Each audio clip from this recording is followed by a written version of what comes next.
Welcome back, ladies and gentlemen, to another episode of Agents of Mace.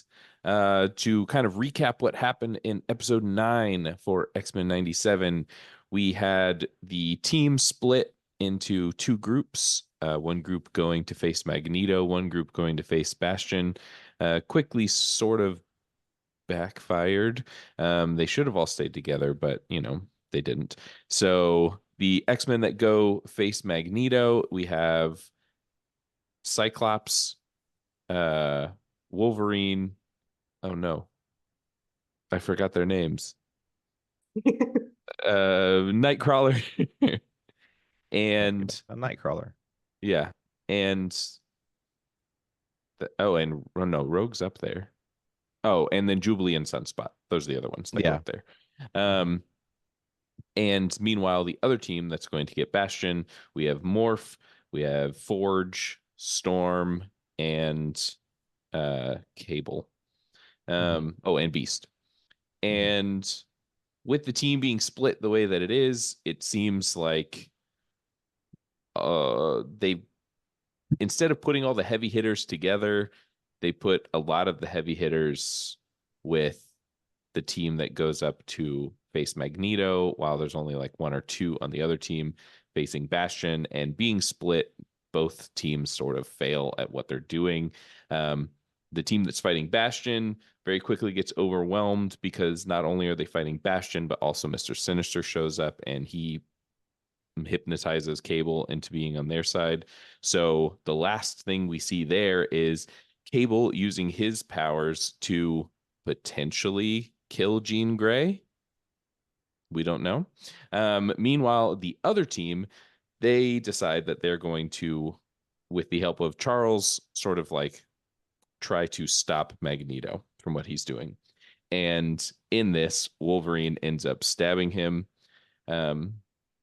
which then in turn sort of infuriates him. So then Magneto, per the comics, pulls all of the adamantium out of Wolverine and leaves him in a state unknown as well. And that's how that episode ends. So we're going to pick up exactly where that episode left off with this final episode of season 1. So get ready, strap into your X-Jets, and use your super hearing to listen to this episode of Agents of Mace. I am Drew.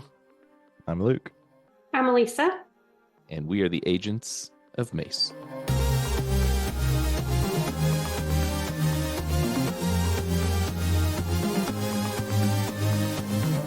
All right, well, let's dive right into the final episode of season 1. I have to keep reminding myself to say season 1 since they've already been greenlit for season 2. So, and 3, I think. So, this is Tolerance is Extinction Part 3. This is the first time, I think, in any of these new Marvel series or cartoons that we have a Part 3 to anything. So, kind of exciting. Also, there's a lot of stuff going on.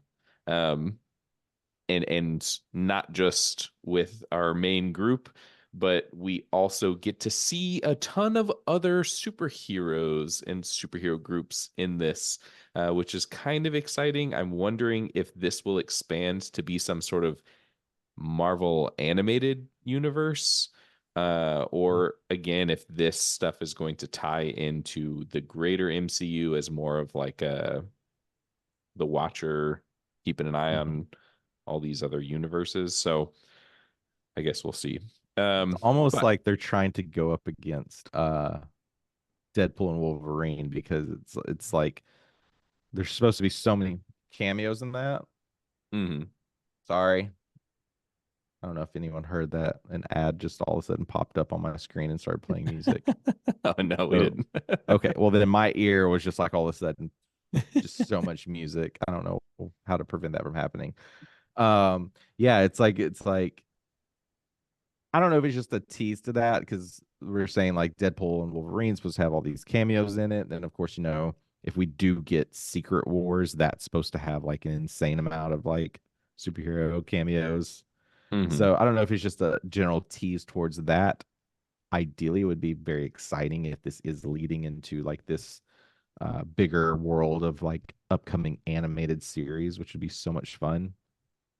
Um, or if it's just a hint of like what we could get in season 2 and beyond. It's like Yeah. more than just X-Men, right? This is just everyone.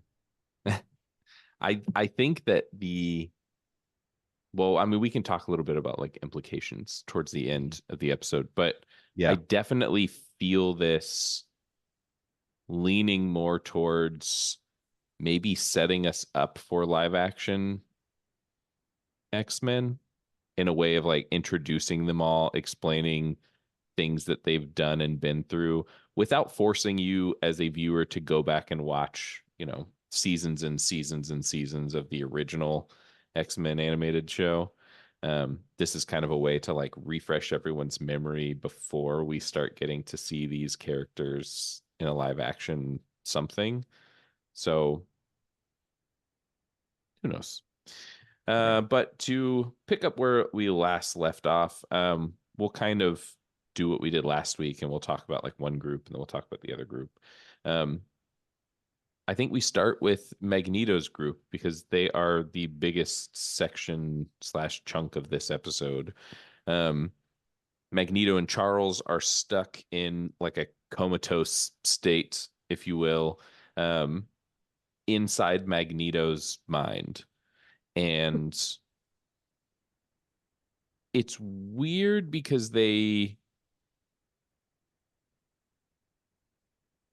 like his mind is that they're sitting in lab coats in a bar during World War II or Mm-hmm. post World War II, presumably. Why are they in lab coats? I was so Yeah, there's so confused. much about these interactions that I just didn't jive with.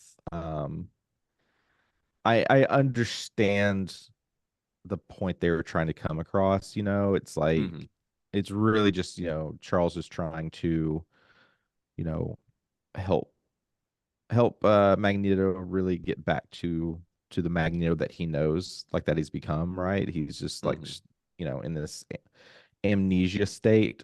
It's just like when I see these moments, my brain instantly wants to go to when like they're young and first meet, right? Because I'm thinking Hmm. so much around like first class and like that kind of experience versus here it's like they're going through those moments of like, are you a mutant? Like, like they're not unsure about each other, but we're not seeing Hmm. the younger versions of them per se. They still seem like they're close enough to like the current state. But yeah, those moments were kind of weird. Like I wish they would have polished those a little bit more. Yeah, and I was also trying to think like, so again, that the episode kind of starts with them in this bar.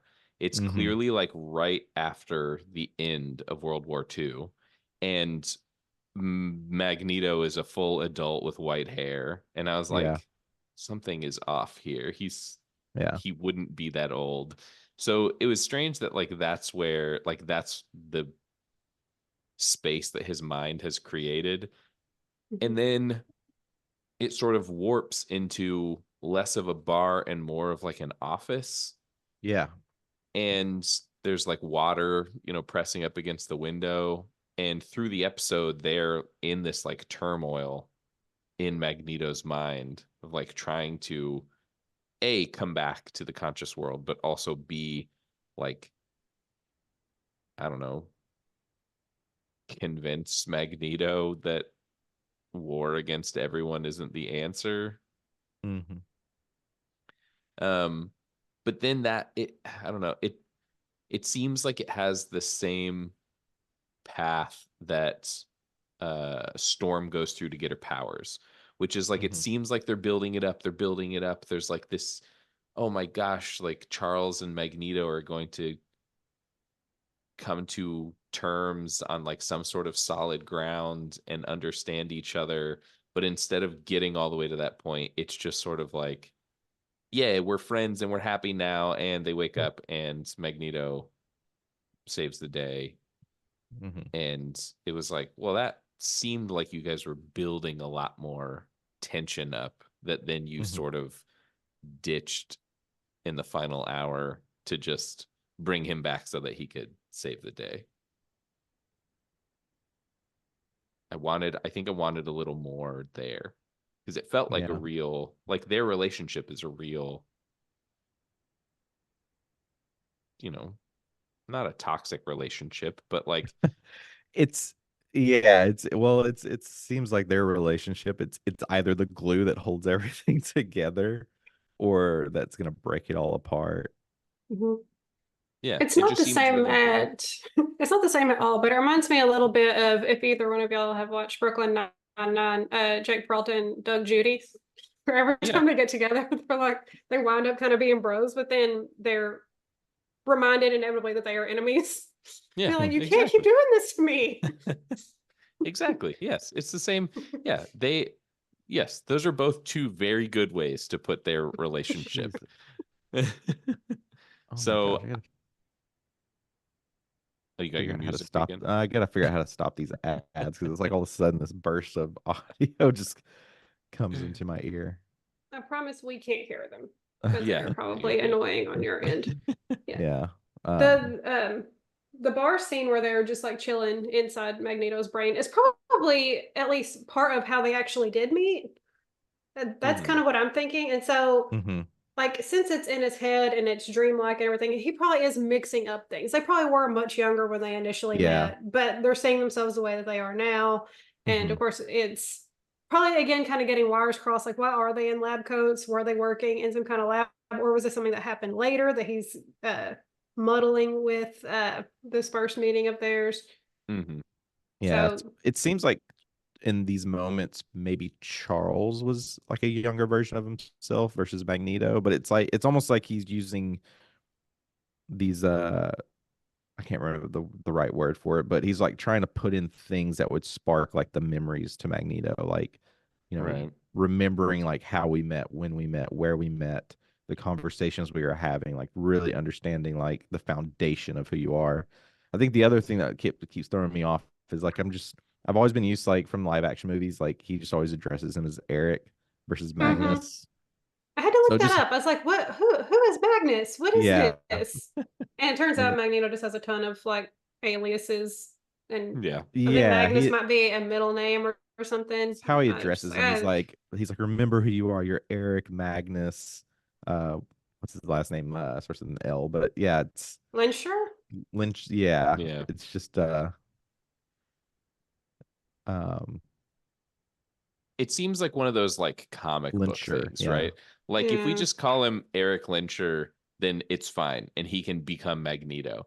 But they were like, no, we need to give his name like foreshadowing of what his abilities are. So his middle name is Magnus and he's the master of magnetism. And it's like, all right, I get Yeah. it. Or they name them and they forget that they already named them. So that's why Right. they have Yeah. a bunch of different names. Like Bruce Banner's first name is Robert because they accidentally called him Bob in an earlier edition. So they're like, his first name is Robert. We know what we were doing. Well, But it's like, like, oh, go ahead. yeah, I was looking at other names. Like he's also been called Max Eisenhart, but he Yeah. assumed an identity of Eric Magnus Lyncher. But yeah, like it's yeah, how many I don't know. Well, to jump out of their minds and into what's happening while they are in this, mind bar. Wolverine not dead. It's weird to me that they are putting so much emphasis on they hope that Wolverine's going to pull through when it's like that's his whole deal. Like Yeah. his whole thing is that he has this mutant healing factor and Right. it's only being slowed down because of the adamantium. So now he doesn't have the adamantium. You think that it would like work in Zip back overtime. up. Yeah. Yeah, it's because really that's I believe that was what the last moment we get is like Cyclops is there with Wolverine and he's just basically telling him do what you do best, which is heal. Mhm. Um it would have been cooler if we had at least one more moment at the end where we see like Wolverine like sit up in his bed or something. Yes. But I think Agreed. yeah, it's like why leave that as a cliffhanger? It's like, will Wolverine be in season 2? Well, I think that the cliffhanger there, right, is, and there were two things in this episode that immediately made me go, aha, I knew it. Um, the first was, so we're, well, we'll get there in a second, but Yeah. Wolverine was part of my second aha moment where we don't see him again after something happens. And my first thought was like, oh, what if this version of Wolverine shows up in the Deadpool Wolverine movie in some way? Okay. Maybe, maybe not. Um,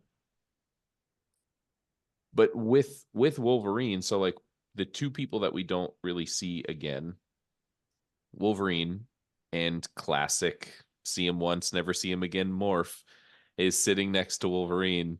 And at one point he like transforms into Jean just to, you know, hmm cheer on Logan, I guess. Um, and then when everyone gets blipped away, they're the two that we don't know where they are. So I assume that they will show back up. Who knows? Yeah. Um, but then Yeah. Scott and Kurt and Jubilee and Sunspot and Storm, they're all on this. Oh, and Rogue are they're all on this, you know, asteroid M, and the government decides, hey, we're gonna blow up the asteroid. It's the Magneto Protocol. Um, Weird choice to go straight to, now we're just gonna blow it up. Especially again, remembering that apart from the X-Men, the only people up there are Sunspot, Magneto, and Rogue. That's it. There's three people up there. Um, hmm I think at this point they had, like, Magneto and Charles had woken up and Magneto had fixed electricity, right? Or no, they hadn't woken up, but he had fixed electricity around the world. I think, Before the Magneto Protocol. yeah, because all the power was back on when they launched Well, the. let's go. Well, there was the big moment when all of that happened. It's like, we're in the mind where Charles is trying to work with Magneto to bring him back. But Magneto is really trying to force Charles out of his mind. And that's when we get that moment where we just see the immense power that's going between them, which everyone is saying that this is basically what's leading to Onslaught. Is potentially coming into season 2, which is like the fusion of Eric and Magneto and Mhm, Bastion all mhm. getting fused into this one being. But then He this was also the looks cool really moment. cool. Yeah. And then so I think this is the moment where, because previously, Magneto was like basically sent out his signal, which was like wars started and turning off all the power or whatever. And this was like the reverse of things. But then this is where we see like Daredevil, we see Silver Samurai. Hmm. Who else did we see in this moment? Felt like see Doctor Uh, Strange yep, with Doctor Strange doing surgery. surgery. We see Tony and We do Captain see, America. yep. So Iron Man and Cap, which are like at the White House, just hanging back. Like, why aren't they out there doing stuff? Which is Mhm, like you see Daredevil's out there and all this stuff is going on, and yet he's still kind of going after like crooks or whatever. Like, mhm. Yeah, he's like stopping looters. yeah, like he's still doing his thing. Um, Yeah, Silver Samurai, like that whole scene was cool. Like that, I think that would make for like a cool wallpaper. Just having like, because you first see him just standing on top of the building and all this stuff Hmm. going on. That was pretty dope. Um, I am curious if we'll see a version of Silver Samurai in the upcoming uh Deadpool and Wolverine movie. Yeah, Um, we'll get more I into would that just. later. Yeah, The one yeah. particular thing that's been revealed. And then Iron Man and Cap, Doctor Strange. I think that's all we Someone saw see for Carol this Danvers first part. was there was a moment which I think I missed this one. Carol Danvers was a Prime Sentinel. Oh, no, I didn't see that. Um, yeah, I missed that as well, but it's speculation that she was part of the Prime Sentinel army. Interesting. So it's a blonde woman in a very distinctive cowl, which does look like it could be Carol Danvers. Um, but we're unsure about this one. Guess I got to watch the episode again. Yeah. But I think that's all we see for this first part. We do see some more faces. We see more when- later, yeah. There's Yeah. a lot more that occurs later on. So the power gets like turned back on. We get to see all of these heroes sort of see the power turn back on. And then we also see Bastion notice the power turn back on because all the Prime Sentinels like start back up again. But we'll get to Bastion's part of the story in a second. Still on Asteroid M, power's back on.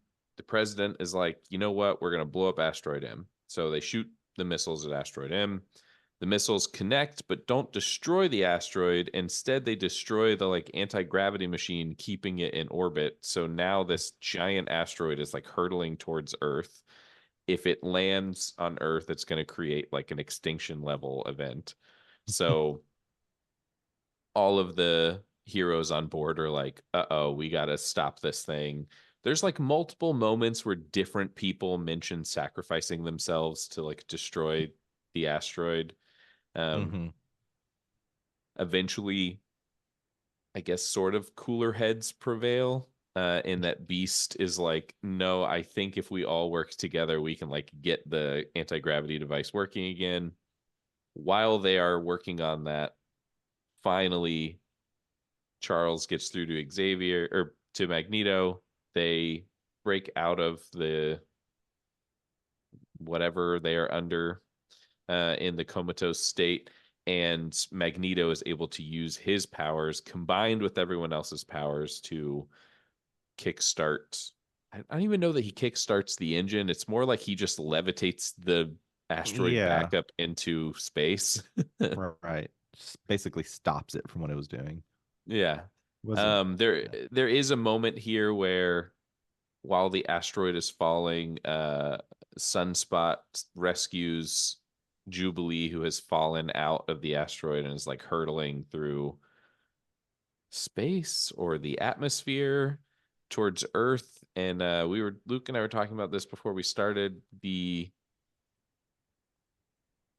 It's not believability, right? But like she can breathe up there. Sunspot makes sense, right? Like he has a crazy power. Okay, he can breathe.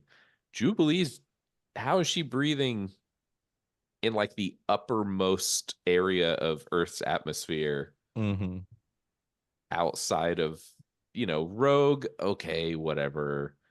Storm, I guess there could be like an argument that she could like create an air bubble or a pressure bubble around herself that would like protect her. Magneto, he's literally in his little like electromagnetic bubble, so like sure, that explains everything. But yeah, for whatever reason, Jubilee just the most powerful of all of them.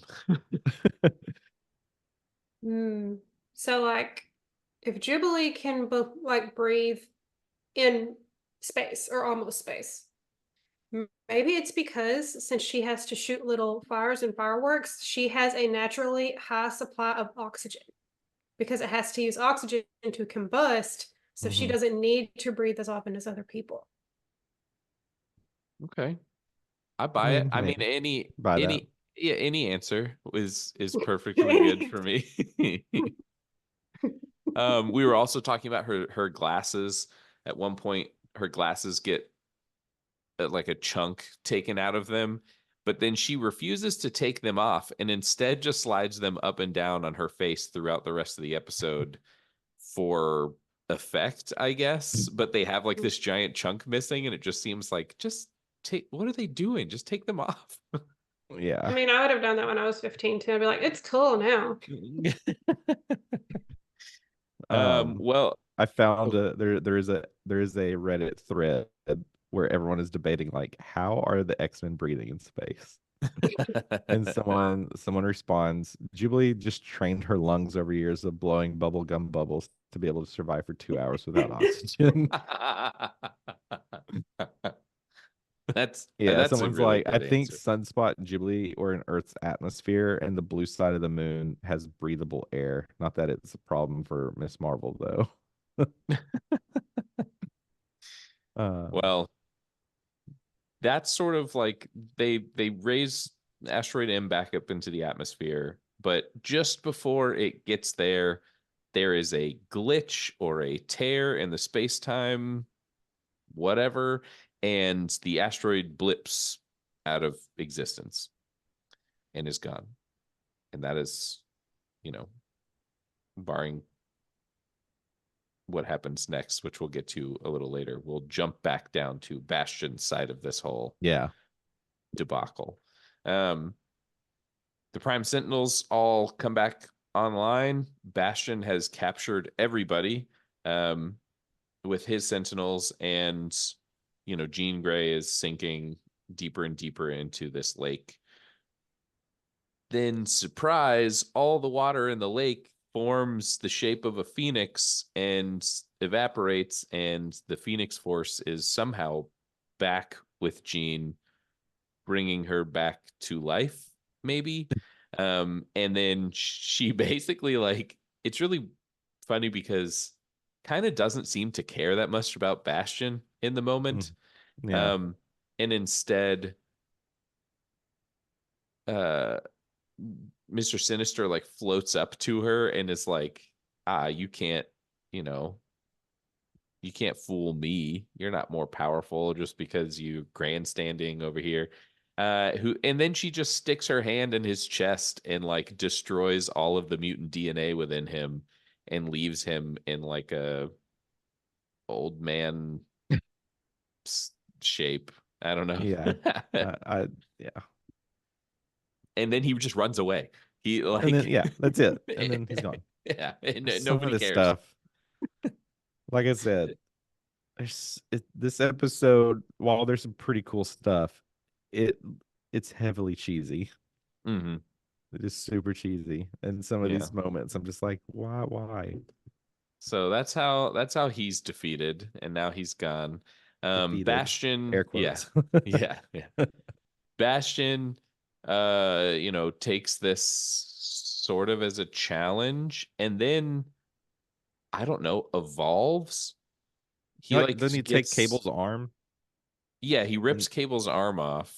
And then then he now has wings and yeah, he somehow like levels up and turns into like some weird mixture of himself and also like Angel. Going back, yeah, exactly. Going back to like the anime references, it's almost like Perfect Cell from Dragon Ball Z. Yes, yeah. Right? Cell's like, if you're not familiar with this, which those Perfect Cell episodes are like all fantastic. But he's supposed to be like this perfect being that always evolves into like to the perfect form. That's essentially like what Bastion's doing, it seems. Yeah, he evolves to his perfect form and then battles his way. And like, I don't know if like maybe I blinked and missed it, but it's like he's fighting them all on the ground. Mm-hmm. And then the next thing, he's fighting them all on Asteroid M. Yeah, those moments happen pretty quickly. Because like I just didn't I must have missed how he got from the ground to the asteroid. Yeah, eventually they're all there. Yeah. That's basically how they all gather, because he's basically announcing like they're fighting. Cyclops is giving it his all, like with his laser blast, and then I thought this was interesting. Like, you would think that Bastion would have because he's connected to the Sentinels, right? He's like basically announcing, like, because they're going like, X-Men are just like, we're not just X-Men, we're a family. And he's like, well, let me introduce you to my family. And then here comes a Sentinel, but it's not really a Sentinel, it's the X-Men. They're like Trojan horsing the situation. And you would think that Bastion would know that. Yeah. It was a little weird. Like you would think he would expect that and do something like blow it up, like this isn't one of mine, and just like try to destroy it. But no, they just instantly try to stomp him.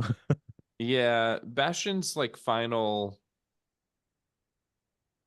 I don't know, his whole final episode seems strange because like he transforms into this like ultimate villain for Mhm. them all to fight somehow at the same time. He makes it up to the asteroid. He is in a state where he's like almost defeated, and then the X-Men are like, come with us, like we'll rescue you. This is the part that I don't understand too. So this is all happening while the missiles are about to hit, and the X-Men all get within Magneto's like bubble to protect them all. And is it Jean, or maybe it's Rogue? One of them like reaches out and is like, take my hand. Maybe it's Scott, who knows. They're like, take my hand, and like you can join us. Like, your mom lied Mhm. to you. Charles did come try to get you. And it seems like he's going for it, like he's trying to get there to get their hand, but the Mhm. missiles at this point had already impacted the like Yeah. warp or the stabilizer drive, which had created like a mini black hole. So then he gets, right before he's able to reach the bubble and in safety, he gets like vaporized by this explosion. But then when we go back to the aftermath of this explosion, it didn't destroy the asteroid, and almost in fact didn't look like it did anything to the asteroid. Yeah. The asteroid doesn't seem even like partially destroyed. So I was like, what a weird way for them to be like, well, we gotta vaporize the bad guy, but also we Mhm. can't have the asteroid broken apart because the X-Men need to be on the asteroid. It was weird. I was like, well, Yeah. seems like the Yeah. So asteroid's that whole fine. moment was with Scott because they were all at this point like regrouped, both of the teams together, ready to fight, and he's just like, stand down. It's like, let's try to reverse this and actually talk to him. I also found it fascinating that multiple X-Men, when they witness Bastion, they all refer to him as the future incarnate. Hmm. It's like they're gasping, like they see him and they're just amazed by it, which was kind of fascinating. It was fascinating, especially because of what happens next. um, the they all get blipped away, and the next thing that we see. Oh, where's it? I just had all of them. We see Magneto, Rogue, Storm, Nightcrawler, and Professor X in ancient Egypt. There's somebody fighting a bunch of these guys with like snake heads. They knock a bunch of them out. They go rescue the guy fighting them. Immediately, you can tell who it is. Mhm. But they pretend like you can't by having him have like a loose mask on. Um, he pulls the mask off, and it's a young Apocalypse, Eben Mhm. Sur. Uh, so they are back in time, literally Age of Apocalypse era. Yep. Then it cuts to Jean and Cyclops, who find themselves way in the future, Mhm. and they are approached by a group calling themselves Clan Ascani. Mhm. Um, and the Clan Ascani people, call them Sapiens. So that's who we know is where and when. But Morph, no clue. Logan, no clue. Like, did they get blipped? Are they somewhere else? Um, Forge is stuck behind. We don't know where Beast is. We don't know where Sunspot is. and we don't know where Jubilee is. Oh no, Sunspot and Jubilee are still on Earth, right? I can't remember where the list was. Maybe. This was a really, really confusing way to end the episode. So I know very little about where anybody is or what they're doing. It was overwhelming.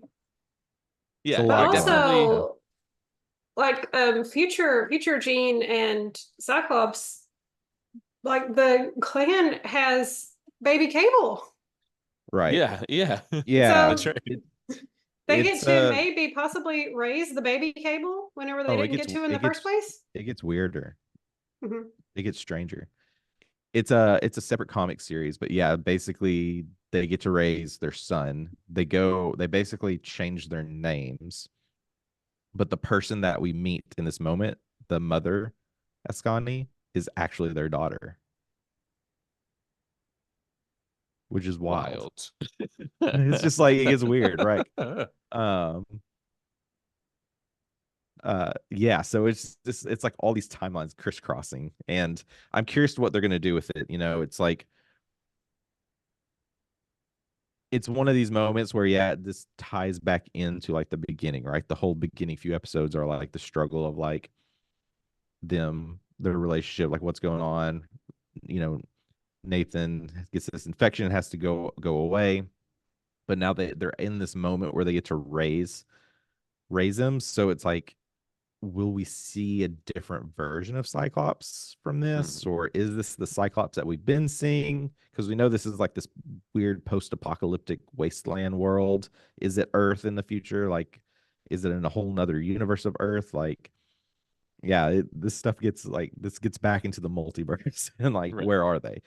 And then it gets even more confusing because Mm-hmm. surprise, surprise, there's a post-credit scene Right. where we get to see current day Apocalypse like scooping up a bunch of destroyed X Mansion in his Mm-hmm. hand and blowing it away. Or no, Genosha, right? He's in Not X Mansion. Genosha. Yeah. He scoops up like a bunch of dirt, blows it all away, and there's a Queen of Hearts card in his hand. And he's Mm-hmm. just like so sad, so much death. And then it Yep. shows him his like weird blue smile. And then that's how it ends. So they've really set us up with 4 stories moving forward for the next season. And it will Mm-hmm. be Cyclops and Jean with Clan Ascani. Mm-hmm. It will be potentially the rest of the X-Men in ancient Egypt, either working with or working against Apocalypse. We're not sure Mm-hmm. yet. And then current day, whoever's there dealing with what looks like Apocalypse. Yeah. And then Forge and Bishop, who now shows up, Mm-hmm. and their efforts to try to rescue and locate all of the X-Men who have been scattered through time. So there are like 4 huge plots that are, it will be Mm-hmm. impossible to not pay attention to all 4 of those in the next season. I know. It's like at this point, it's almost like, do these each need to be their own seasons and then have one more season that brings it all together? Because this is it's a Right. lot. It's like, yeah, it seems like to me the modern day apocalypse is basically now going to create the Four Horsemen, Mhm. and it's like they'll need to, I guess, understand like who Apocalypse is, where Apocalypse comes from, where Apocalypse was created, try to get a message to Charles and them to be like, yo, dude's not good, you need to stop him, he's going to become this and do this, and he's going to destroy the world. I am curious what Cyclops and Phoenix are going to be up to. Mhm. Like, are they really just kind of trying to live in that time to be a family, Mhm. and what's going to pull them to kind of come and help? That one seems weird to me. I mean, it doesn't seem like a great place. Yeah. So, like, if you were going to live and try to raise your family, seems like not the place to do it in like this Right, right. desolate wasteland. Yeah. So now, and the other thing, we can circle back to this because I know we've been jumping around a lot. The moment where the asteroid's like on its way to Earth, we get to see a bunch of other um superheroes. Mhm. So is part of it going to be all of these superheroes working together to stop Apocalypse? Yeah, I don't know. Well, and that's what I was That wondering. Like, is the reason that we're seeing all these heroes because they're going to make an animated universe? Mhm. Because it seems like they teased a couple here and there throughout the season, and then all of a sudden, this last episode, it's like we get Cap and Tony, we get Daredevil, we get Mhm. Cloak and Dagger. We've already seen Spider-Man. We get Yeah. Silver Samurai. They like make a point to show us him again. We also get like the Russian Weapon X program members, including like Omega. Yeah. There's So it's Omega like, Red, Dark Star, Crimson Dynamo, Daredevil, Cloak and Dagger. There's a Psylocke, Cypher, and Alpha fight. mm-hmm, One of the last moments while we're in Magneto's mind, there's a moment where he sees like basically everyone that he loves is trapped in this boat for some reason. But mm-hmm, it emphasizes on Rogue, which they already have that relationship, but also his children, Quicksilver, Scarlet Witch, and Polaris. mm-hmm, Later on with the asteroid, we see Peter Parker, Mary Jane, and Flash, which is pretty fascinating. mm-hmm. Um, so many people. And we get a nod to the Days of Future Past comic Hmm. with all of the X-Men's photos, and it either says like dead or missing or Right. you know alive. And so we see that in Forge's workroom. He has that on a wall basically, and we see that Scarlet Witch is off world. Hmm. And then pretty much everyone else that we can see visibly on the list is like people that we know, and most of them are missing. So, So let's see. Archangel is missing and presumed dead. Like some of these were presumed dead too, which was interesting. mhm, Cable, Jubilee, Sunspot as AWOL. I think the recruiting list was Colossus, Magic, Dust, Iceman, Havoc, Exodus, and Emma Frost. mhm. But it also notes that Shadowcat and Kitty Pride are like potentially within this world. Um, so yeah, like new characters, new faces, some familiar ones, but sounds like season 2 will be Forge kind of building this team. It's interesting because it Which seems will be like fun. they're combining Days of Future Past and Age Yeah, of Apocalypse into yeah, one they're gonna do story. that. Hmm. Which is weird because both of those are already stories that have been done in the original X-Men series, which this is supposed to be following. So Right. in theory, like both of these things have already happened, and now they're happening again, except this time at the same time. That's what was throwing me off about the post-credit scene, seeing Apocalypse, because I felt like I was like, aren't we past Apocalypse? Mm-hmm. Wouldn't we still be maybe leaning towards Bastion still, or even Onslaught? Yeah, well, that's why I thought they were going to introduce more of the like new event or the new X-Men or the young Hmm. X-Men and like try to get some of the new faces in because there is Son of Apocalypse who like Hmm. goes to school at the Xavier school, and the whole thing is like we have to make sure that we raise him to know the difference between good and bad. Otherwise, he will grow up to be Apocalypse. So Yeah. that's what I thought may be happening here. But the age that they meet Apocalypse, it doesn't make sense for that to be happening. So Right. we have a lot to look forward to. That's for sure. Yeah. So much of this ties into what we already are familiar with like the multiverse. So it's like this apocalypse that we see could have been transported during this moment. Mm-hmm.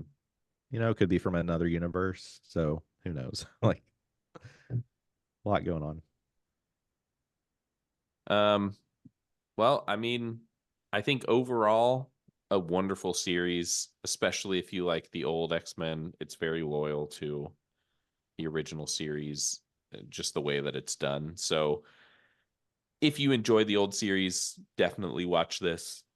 If you don't or have never seen the old series and you're interested, weird to pick up on the final episode of the show, of us talking about it. But if you haven't watched it, go watch it. It's a really good series. I really enjoyed it. I still, every single time I watched an episode, whether it was the first time or I was rewatching it for a podcast, I never skipped the intro. Listened to it every single time. So a definite add to my favorite animated series. Did we miss anything in this episode that you guys wanted to talk about?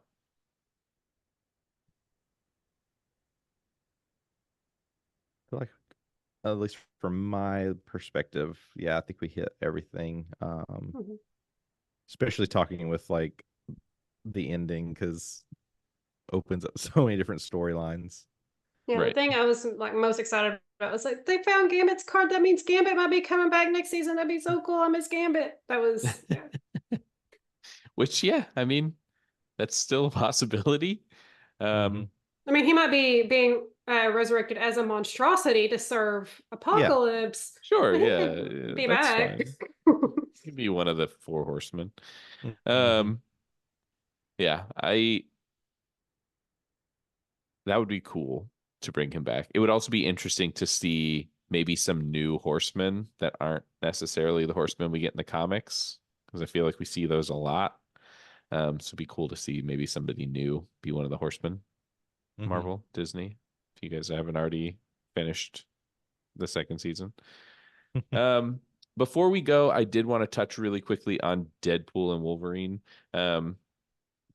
There's been some more stuff coming out recently about it, and immediately I have a theory that I just want out there.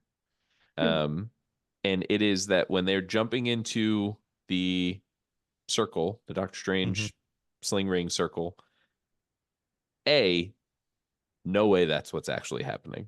There's no way that sling ring circle is real. That seems like something fake that they would put in this trailer to cover something else up. Yeah. So immediately I started trying to think like, well, what could it be? Now I'm thinking, what if it's Magneto? But like Sir Ian McKellen Magneto. That'd be wonderful.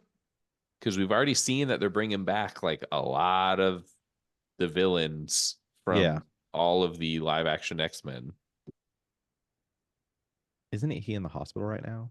I was about to say he got injured a few days ago. He fell off the stage in a he play fell that off the he's in. stage. Now this has already been filmed. So it's already like, been filmed. He's fine.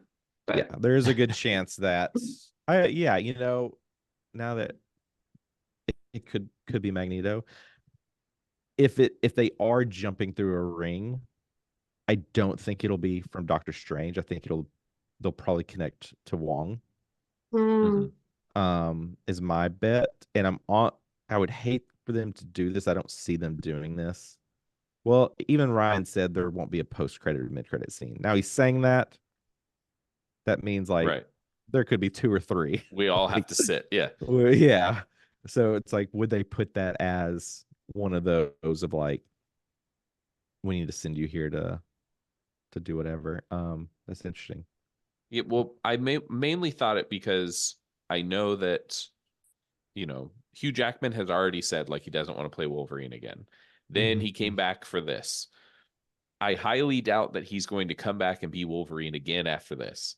So for them to be like, oh, we're jumping into the MCU, it's like, well, why would you make Wolverine jump in then if we already know that you're going to recast who Wolverine is in the new universe? Whereas like Ryan Reynolds, I don't know. Like I haven't heard him say anything about not wanting to continue being Deadpool. So yeah, I feel like he's pretty tightly connected with Deadpool. Like I don't foresee him wanting to give that up yet.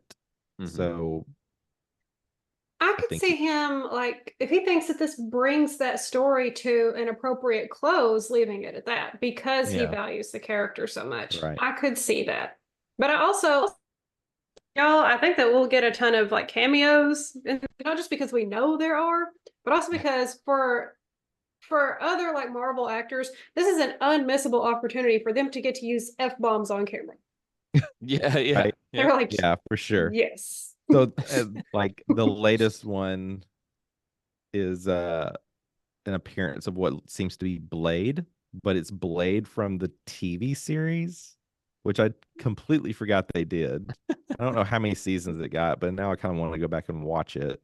This is not a thing I've heard of. Yeah, but but they said I guess there was all this speculation that it's not Wesley because I guess Ryan doesn't care for Wesley Snipes. Maybe this is from working together from the Blade movie. The third Blade movie, but it seems odd to me. Yeah. We'll we'll find out soon.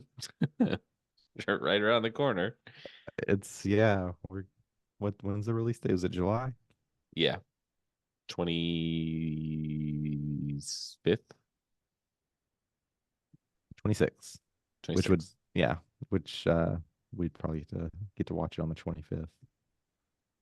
Maybe. I just know that because my ready. tickets are for the 27th, so that's how I remember. Okay. Yeah, 25th is a Thursday. So we would get to see it on the 25th unless they do like an early release. I can't wait. I'm so ready. But so ready.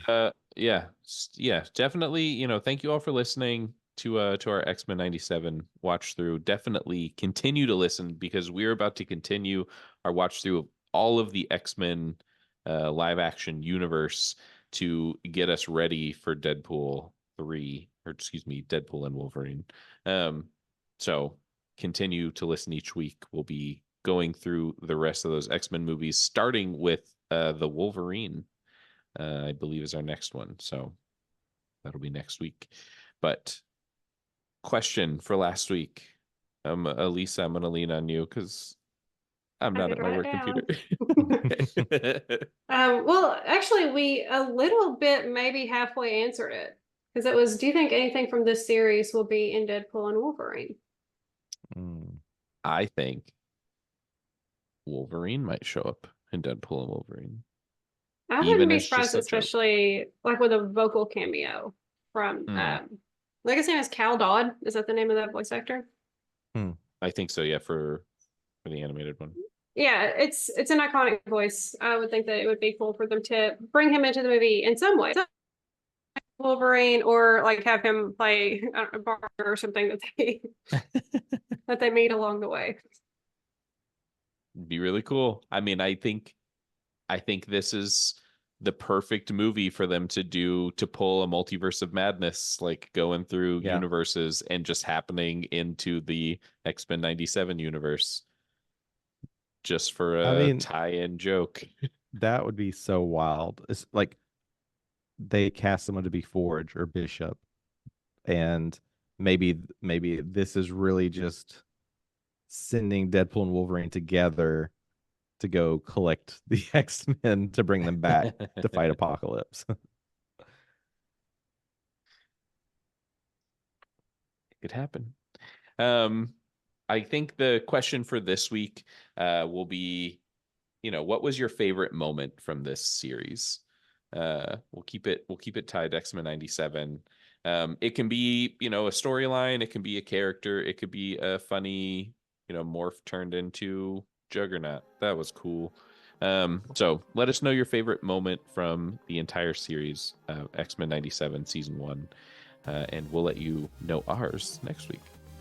So thank you all for listening, and we'll see you next time. Bye.